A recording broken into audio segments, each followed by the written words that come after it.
दोस्तों अगर आप एक ऐसा जीरो बैलेंस अकाउंट ढूंढ रहे हो जिसमें भाई आपको जिंदगी भर एक भी पैसा मेंटेन करने की जरूरत ना पड़े और इसके साथ साथ आपको वर्चुअल कार्ड की भी फैसिलिटी बिल्कुल फ्री में दी जाए, तो भाई आज की इस वीडियो के अंदर हम कोटक महिंद्रा बैंक बिल्कुल लेटेस्ट प्रोसेस से अप्लाई करने वाले हैं। मैं खुद अपना सेविंग अकाउंट इसमें ओपन करूंगा, लेकिन इसके साथ साथ अकाउंट ओपन करने के बाद आपको इसमें चेकबुक कैसे मिलेगा, पासबुक कैसे मिलेगा, इस अकाउंट के अंदर डेबिट कार्ड वगैरह कौन कौन से हैं, मैं आपको सारी चीजें इसी वीडियो के अंदर क्लियर करने वाला हूं। तो फिर चलिए कार्यक्रम स्टार्ट करते हैं। अब यार देखो, कोटक आपको टोटल 4 तरह के ऑप्शन प्रोवाइड करते हैं ऑनलाइन अकाउंट ओपन करने की। तो भाई बहुत से लोग कंफ्यूज हो जाते हैं कि कौन सा अकाउंट ओपन करना है। भाई मैं नहीं चाहता कि आप भी हो जाओ।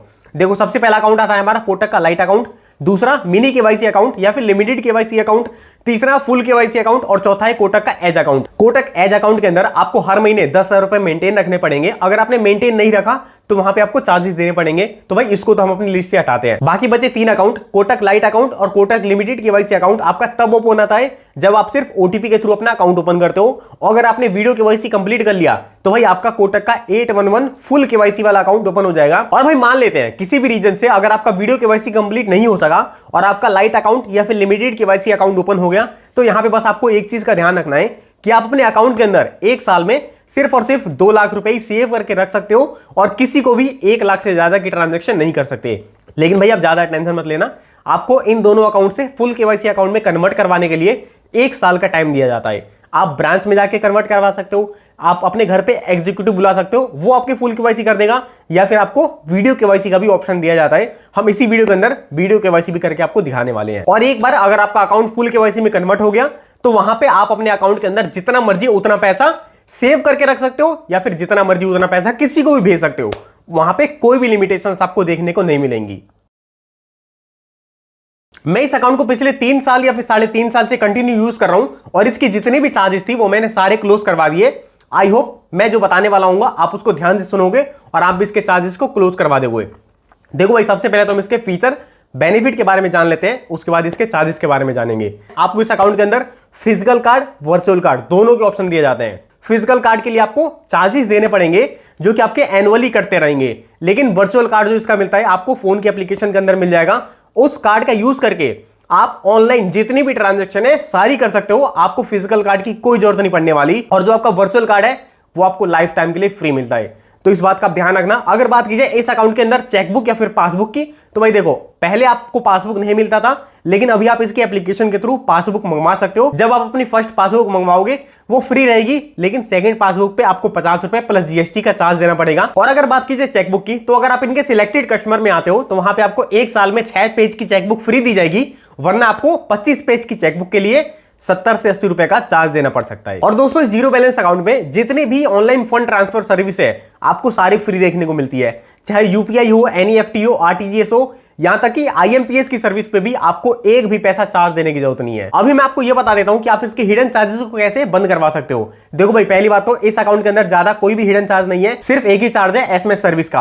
अगर आपने ये सर्विस एक्टिवेट करवा रखी है आपको 50 पैसे पर एसएमएस का चार्ज देना पड़ेगा, लेकिन इसको भी आप बंद करवा सकते हो। आपको इस वाले नंबर पर कॉन्टैक्ट करके इनको बोलना है कि जो मेरा एसएमएस अलर्ट की सर्विस है आप इसको बंद कर दो। अब यार देखो, आप ये मत सोचना कि आपके नंबर पे जो ओटीपी वगैरह आते हैं वो बंद हो जाएंगे। देखो भाई, यहाँ पे एसएमएस भी 2 तरह के होते हैं। सबसे पहला वैल्यू एडिड सर्विस। इस सर्विस के अंदर आपके जितने भी ओटीपी हो गए, अकाउंट के अंदर पैसा आ रहा है उसका मैसेज, अकाउंट से पैसा जा रहा है उसका मैसेज, ये सारे हमारे वैल्यू एडिड सर्विस के अंदर आते हैं। और दूसरा आता है हमारा डेली वीकली एसएमएस अलर्ट। और इस सर्विस के अंदर आपके नंबर पे ऑफर वगैरह भेजे जाएंगे कि भाई ये क्रेडिट कार्ड है, ये डेबिट कार्ड का ऑफर चल रहा है, ये लोन का ऑफर चल रहा है। और भाई ऐसे ऑफर तो हम खुद ही एक्सेप्ट नहीं करना चाहते। और भाई यहाँ पे तो आरबीआई भी कहता है कि आप जो वैल्यू एडिड सर्विस है उस पर ना तो चार्ज लगा सकते हो ना ही आप उसको बंद करवा सकते हो, लेकिन ये जो डेली वीकली एसएमएस है ना, इस पे चार्ज लगा देते हैं अगर आपका एक्टिवेट होता है तो भाई आप इसको बंद करवा देना।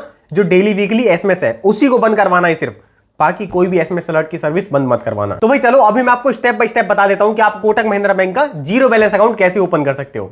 दोस्तों, कोटक अकाउंट ओपनिंग का डायरेक्ट लिंक मैंने आपको डिस्क्रिप्शन बॉक्स के अंदर प्रोवाइड करवा रखा है। उस पर आप जैसे ही क्लिक करोगे आप इनकी ऑफिशियल वेबसाइट पे पहुंच जाओगे। यहाँ पे आपको सबसे पहले अपना ईमेल आईडी चूज करना पड़ेगा, उसके बाद परमिशन को अलाउ कर दिया। अब यहाँ पे आपको अपना फोन नंबर एंटर करना है। फोन नंबर एंटर करने के बाद आपको अपना पिन कोड एंटर करना है। तो सिंपली पिन कोड एंटर करने के बाद आपको ओपन नाउ पे क्लिक कर देना है। अब यहाँ पे देख सकते हो आपको अपना पैन कार्ड नंबर डालना है और अपना आधार का नंबर एंटर करना है। ये दोनों चीजें एंटर करने के बाद आपको जो टर्म एंड कंडीशन है उसको एक्सेप्ट करना है। एक्सेप्ट करने के बाद आपके आधार कार्ड से लिंक मोबाइल नंबर पे ओटीपी आएगा, वो ओटीपी आपको यहाँ पे एंटर करना है। अब हमारे आधार कार्ड से जितनी भी डिटेल थी उसने ये सारी उठा ली है। अब हमें यहाँ पे कुछ अपनी पर्सनल डिटेल डालनी पड़ेगी। दोस्तों सबसे पहले आपको अपना ऑक्यूपेशन चूज करना पड़ेगा। यहाँ पे आप बता सकते हो सैलरीड हो, सेल्फ एम्प्लॉयड हो, प्रोफेशनल हो, मतलब जो भी हो वो आप अपने हिसाब से बता देना। मैं यहाँ पे स्टूडेंट चूज कर लेता हूँ। यहाँ पे आप देख सकते हो स्टूडेंट चूज करने के बाद अब ये पूछ रहा है कि आपकी मेजर सोर्स ऑफ इनकम क्या है। अब भाई ऑब्वियस सी बात है, मैं स्टूडेंट हूं तो अर्निंग कुछ होगी नहीं, तो यहाँ पे मेरे को दो ऑप्शन प्रोवाइड करवाए, फैमिली इनकम या फिर इन्वेस्टमेंट इनकम। तो मैं सिंपली फैमिली इनकम पे चूज कर देता हूं।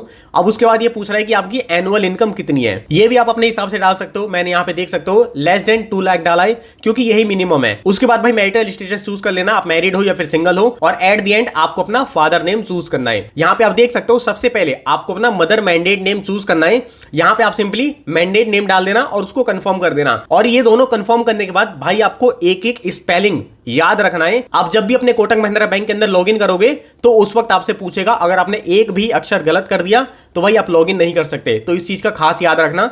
सारी चीजें फिल करने के बाद आपको सिंपली प्रोसीड कर देना है। अब यहाँ पे जो आपका करंट एड्रेस है वो आ रहा है। अब देखो, अगर आपका कम्युनिकेशन एड्रेस और जो आपका परमानेंट एड्रेस अगर दोनों अलग अलग हैं तो आपको अलग अलग फिल करना पड़ेगा। मेरे केस में मेरा कम्युनिकेशन एड्रेस और परमानेंट एड्रेस दोनों सेम है, इसलिए मैंने same as permanent address click कर दिया। अब यहाँ पे आपके पास नॉमिनी ऐड करने का भी ऑप्शन आ रहा है। भाई मैं आपको हमेशा कहता हूं कि आप नॉमिनी जरूर ऐड किया करो। तो सिंपली आपको ऐड नॉमिनी नाउ पे क्लिक करना है। सिंपली आपको नॉमिनी का फुल नेम एंटर करना है, नॉमिनी के साथ आपका क्या रिलेशनशिप है वो बता देना, और नॉमिनी की क्या डेट ऑफ बर्थ है वो बताना है आपको। और उसके बाद आपको नॉमिनी का एड्रेस भी फिल करना पड़ेगा। अब यहाँ पे आपको एक ऑप्शन देखने को मिल रहा है। अब ये कह रहा है कि same as my communication address, यानी कि जो आपका नॉमिनी का एड्रेस है और जो आपका एड्रेस है वो दोनों सेम है, तो इसको मतलब कि एक्टिवेट कर देना। और अगर दोनों सेम नहीं है तो आप नॉमिनी का एड्रेस यहां पे कंप्लीट फिल कर देना। उसके बाद थोड़ा सा प्रोसेसिंग होगा। अब इस वाले पेज पे आप देख सकते हो कोटक बैंक की तरफ से जितनी भी टर्म एंड कंडीशन है सारी यहां पे आ चुकी हैं। आपको एक्सेप्ट कर लेना है। जितनी टर्म एंड कंडीशन मैंने एक्सेप्ट करी है मेक श्योर करना कि आप भी उतनी करो। यहां पे आप देख सकते हो। अब आपको प्रोसीड टू एमपिन पे क्लिक कर देना है। अब यहां पे आपको जो भी आप कोटक बैंक की एप्लीकेशन डाउनलोड करोगे उसके लिए आपको एक एमपिन क्रिएट करना पड़ेगा। तो मेक श्योर करना कि जो भी आप एमपिन क्रिएट कर रहे हो उसको आप हमेशा याद रखो। यहां पे आपको एक चीज का ध्यान देना है कि आपका एमपिन सीक्वेंस में नहीं होना चाहिए और आपका कोई भी लेटर रिपीट नहीं होना चाहिए। तो भाई ये आप अपने हिसाब से देख सकते हो। एमपिन क्रिएट करने के बाद आपको सिंपली कंफर्म एमपिन पे क्लिक कर देना है।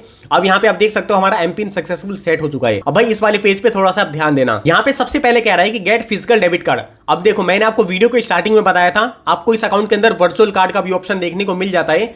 तो मैं दोबारा से कह रहा हूं कि अगर आपको फिजिकल कार्ड की जरूरत नहीं है तो भाई आप इसको एक्टिवेट मत। मैं तो यही सलाह दूंगा कि आप सिर्फ अपनी ऑनलाइन डोमेस्टिक वाली एक्टिवेट करना, बाकी इन दोनों को डीएक्टिवेट करके रखना। उसके बाद आपको सिंपली कंफर्म पे क्लिक कर देना है। अब यहां पे आप देख सकते हो अगर आपने फिजिकल कार्ड को एक्टिवेट नहीं किया होगा तो यहां पे एक वार्निंग टाइप का देगा कि आप विदाउट फिजिकल कार्ड अपने एटीएम से कैश विड्रॉ नहीं कर सकते। तो भाई हम इसको इग्नोर करते हैं। Yes, virtual card only pay आपको क्लिक करना है। इसके बाद आपको प्रोसीड कर देना है क्योंकि भाई हमें पता है हमारा वर्चुअल कार्ड मिल जाने वाला है। अब ये यहां पे कह रहा है कि जो एप्लीकेशन के लिए हमने एम पिन क्रिएट किया था क्या उसी पिन को हम अपने डेबिट कार्ड का पिन बनाना चाहते हैं या फिर नहीं बनाना चाहते। देखो भाई, आप ये मत सोचना कि आपने फिजिकल कार्ड अप्लाई नहीं किया तो आप अपने डेबिट कार्ड का पिन क्रिएट नहीं कर सकते। आपके पास वर्चुअल कार्ड आएगा, आप उसका पिन क्रिएट जरूर कर सकते हो। तो अगर आप दोनों पिन को सेम रखना चाहते हो आपको यस पे क्लिक करना है, और अगर आप अपने वर्चुअल कार्ड का पिन अलग रखना चाहते हो तो यहां पे आपको no set a new PIN पे क्लिक कर देना है। भाई मैं तो सेम रखना चाहता हूं क्योंकि वर्चुअल कार्ड का कोई ज्यादा यूज होता नहीं है, तो सिंपली मैं यस पे क्लिक कर देता हूं। अब यहां पे आप देख सकते हो हमारा कोटक का 811 अकाउंट रेडी हो चुका है। इसके बाद आपके पास अकाउंट से रिलेटेड जितनी भी इंफॉर्मेशन है वो सारी यहां पे आ जाएंगी। और जैसे कि मैंने आपको वीडियो में बताया था कि आपको वर्चुअल कार्ड भी लाइफ टाइम के लिए फ्री दिया जाएगा, तो भाई यहां पे आप देख सकते हो हमारा वर्चुअल कार्ड भी सक्सेसफुल एक्टिवेट हो चुका है। कार्ड के 16 डिजिट और एक्सपायरी डेट सीवीवी हम सारी यहां पे देख सकते हैं। आप इस कार्ड को अभी से ही ऑनलाइन कहीं पे भी यूज कर सकते हो। तो भाई सबसे तगड़ा बेनिफिट तो मेरे को यही लगता है कोटक अकाउंट के अंदर। तो दोस्तों यहाँ पे आप देख सकते हो हमारे पास वीडियो केवाईसी का भी ऑप्शन आ चुका है। और भाई देखो, मैंने आपको स्टार्टिंग में बताया था अगर आप वीडियो केवाईसी नहीं करते तो आपके अकाउंट के अंदर बहुत ज्यादा लिमिटेशंस आ जाएंगी। तो भाई मेक श्योर करना कि आप अपनी वीडियो केवाईसी इंस्टेंट कंप्लीट करवा लो। आप यहाँ पे देख सकते हो मेरे को प्रोसीड करने का ऑप्शन आ रहा है। कैमरा, माइक और अपनी लोकेशन की परमिशन ये सारी अलाउ कर देना। उसके बाद कोटक बैंक की तरफ से एक एग्जीक्यूटिव आपके साथ कनेक्ट होगा। कनेक्ट होने के बाद आपको 3 चीजों का ध्यान रखना है। सबसे पहले मेक श्योर करना कि आपके चेहरे पे प्रॉपर लाइटिंग आनी चाहिए। आपके पास आपका फिजिकल पैन कार्ड होना चाहिए। भाई मैं पहले बता दूं, अगर आपके पास कोई वर्चुअल कार्ड या फिर कोई फोटोकॉपी है तो बिल्कुल भी नहीं चलेगा, वो सिर्फ फिजिकल कार्ड चाहिए। उसके बाद एक पेन और एक पेपर ले लेना, आपको एक सिग्नेचर करके वेरीफाई भी करवाना पड़ेगा। और भाई वीडियो केवाईसी के अंदर भी ज्यादा कुछ नहीं होता। कोटक बैंक का एग्जीक्यूटिव आपसे कुछ क्वेश्चन पूछेगा, आपको सिंपली उसके आंसर करने पड़ेंगे। उसके बाद जो आपकी वीडियो केवाईसी है वो सक्सेसफुल कंप्लीट हो जाएगी। अभी आप यहां पे देख सकते हो मेरे मोबाइल नंबर पे एसएमएस भी आ चुका है कि जो हमारा ई केवाईसी है वो कंप्लीट हो चुका है और जो हमारा अकाउंट नंबर वगैरह है वो सारी चीजें क्रिएट हो चुकी हैं। और दोस्तों एक बार मैं आपको ये भी बता देता हूं कि अकाउंट ओपन होने के बाद आप 811 एप्लीकेशन के अंदर कैसे लॉगिन कर सकते हो। भाई सबसे पहले तो आपको प्ले स्टोर से 811 एप्लीकेशन को डाउनलोड कर लेना है। डाउनलोड करने के बाद आप उसको जैसे ही ओपन करते हो आपके पास सिंपली लॉगिन का ऑप्शन आ जाएगा। अब दोस्तों इस वाले पेज पे आप मेक श्योर करना कि जिस मोबाइल नंबर से आपका अकाउंट ओपन हुआ है वो मोबाइल नंबर आपके फोन के अंदर होना चाहिए। तो भाई आपको यस सिक्योर एसएमएस नाउ पे क्लिक कर देना है। अब यहाँ पे आप देख सकते हो आपको सेंड एसएमएस नाउ पे क्लिक कर देना है, आपको एसएमएस की परमिशन अलाउ करनी है। यहाँ पे आप देख सकते हो हमारी वेरिफिकेशन सक्सेसफुल कंप्लीट हो चुकी है, आपको सिंपली कंटिन्यू पे क्लिक कर देना है। अब यहाँ पे आपके पास लैंग्वेज चूज करने का ऑप्शन आ रहा है, अब भाई अपने हिसाब से देख सकते हो, मैं सिंपली इंग्लिश करके प्रोसीड कर देता हूँ। अब देखो यहाँ पे जो आपको ऊपर में नंबर दिख रहा है वो आपका सीआरआई नंबर है। सीआरआई नंबर आपका काम आएगा जब आप कोटक की नेट बैंकिंग वगैरह में लॉगिन करोगे या फिर आप अपनी कोटक की 811 एप्लीकेशन के अंदर लॉगिन करोगे। तो भाई इस सीआरआई नंबर को कहीं पे लिख लेना या फिर इसको याद कर लेना। मतलब अब यहाँ पे आपको अपना जो एमपिन आपने क्रिएट किया था वो एमपिन आपको यहाँ पे एंटर करना है। लॉगिन करने के बाद आपको सिंपली नेक्स्ट पे क्लिक कर देना है। अब इनकी तरफ से कुछ आपको टर्म एंड कंडीशन देखने को मिलेंगी, उन सबको एक्सेप्ट कर लेना। अब इस वाले पेज पे आपके पास बहुत सारे ऑप्शन देखने को मिलते हैं। सबसे पहले तो भाई ऊपर में ही आपको अपना अकाउंट नंबर मिल जाएगा और बगल में ही आपको व्यू बैलेंस का ऑप्शन मिल जाएगा। अभी मैं आपको ये बताता हूं कि आप अपने डेबिट कार्ड को कहां से देख सकते हो, जो आपको वर्चुअल कार्ड है। यहां पे आप देख सकते हो आपको एक कोटक 811 का ऑप्शन मिल रहा है, आपको इसी पे क्लिक करना है। आप थोड़ा सा नीचे स्क्रॉल करोगे आपको यहां पे डेबिट कार्ड का भी ऑप्शन मिल रहा है। अगर आप इस पे जैसे ही क्लिक करते हो आपका जो वर्चुअल कार्ड है आपको यहां पे शो हो जाएगा। और भाई मान के चलते कि अगर आपने फिजिकल कार्ड अप्लाई नहीं किया और आप अप्लाई करना चाहते हो तो वो भी आप यहां से कर सकते हो। और दोस्तों इसके साथ मैं आपको एक और चीज बता दूं, अगर आप इस अकाउंट को फोन पे, गूगल पे या फिर पेटीएम के अंदर लिंक करना चाहते हो तो भाई उसमें भी आप ज्यादा टेंशन मत लेना, क्योंकि आपके पास वर्चुअल डेबिट कार्ड है। वर्चुअल डेबिट कार्ड का सिंपली आपको लास्ट के 6 मतलब उसमें डालने हैं और उसके बाद ओटीपी के थ्रू वेरीफाई कर देना है। उसके बाद आप अपनी यूपीआई आईडी भी चूज कर सकते हो और इंस्टेंट 2 मिनट के अंदर आप अपना यूपीआई हैंडल एक्टिवेट कर सकते हो और इजीली अपने फोन पे या फिर पेटीएम के थ्रू ट्रांजैक्शन कर सकते हो। जो आपका अकाउंट है इंस्टेंट एक्टिवेट होकर आपको मिल जाने वाला है। सो गाइस आई होप आपको सारी चीजें समझ में आ गई होंगी। अगर एक भी क्वेश्चन आपका बचता है भाई आप कमेंट बॉक्स में पूछ सकते हो, आपको रिप्लाई जरूर मिल जाएगा। बस इतना था आज की इस वीडियो के अंदर। वीडियो पसंद है तो लाइक कर देना, साथ ही साथ चैनल को सब्सक्राइब करके बेल नोटिफिकेशन ऑन कर देना।